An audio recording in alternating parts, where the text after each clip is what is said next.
having your hot drinks, can I just grab a few minutes? Because I work for the Fed with Rafi on the Next Generation project, so working with young people in the community, not just on Holocaust education, on other areas as well.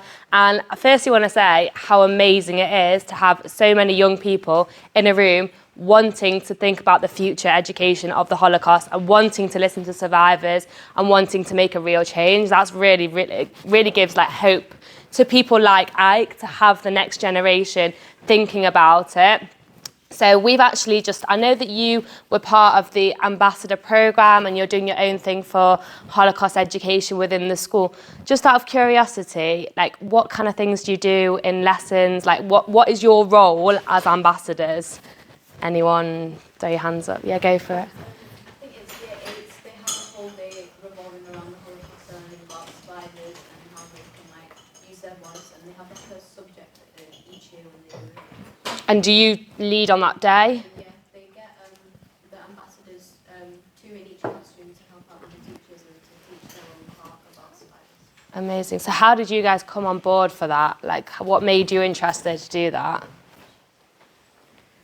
I think it helps us learn for the future and how to prevent it and raise a lot of awareness for it. And I think we learn about it in history too. I think it's good that we cover so much about it to kind of prevent it and I don't know how to word it. Yeah, go for it. I also think the way that we learn about human rights in school, because in our school we implement human rights wherever we go, and that factor definitely applies motivation to join this ambassador group, and to give us that feeling that we need to teach this, we need to give people, the younger generation who are going to be the future, that they need to act up and they need to learn these things so that they can prevent it from happening in the future. And I think it's amazing, and obviously the Holocaust, the Nazis did persecute against a lot of different minorities, gay people, gypsies, anyone basically who didn't agree with their way of life, and obviously Jewish people as well. And I think it's amazing to have so many people who aren't Jewish yourselves but still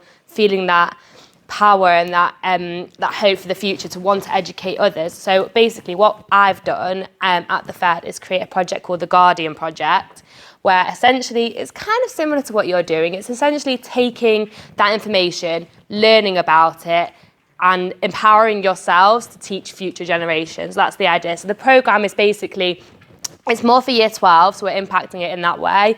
But it's amazing. So we basically want to give people the opportunity of meeting survivors and asking those questions that you got the opportunity to do today. A lot of people haven't had that.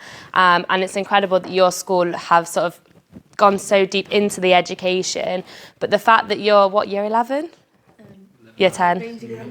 Year 9, year 10, year 11, okay.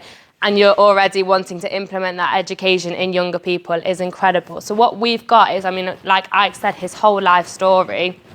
And what the Fed have done is they've produced 34 life stories in book version, and it's basically his whole life, before the war, during the war, after the war, everything that he's learned about, and in his words. So if you read this, you can actually see that you can feel his accent, you can feel the authenticity of it. It's incredible. We've got 34 published of hidden children, kinder transport, camp survivors, refugees, the whole range.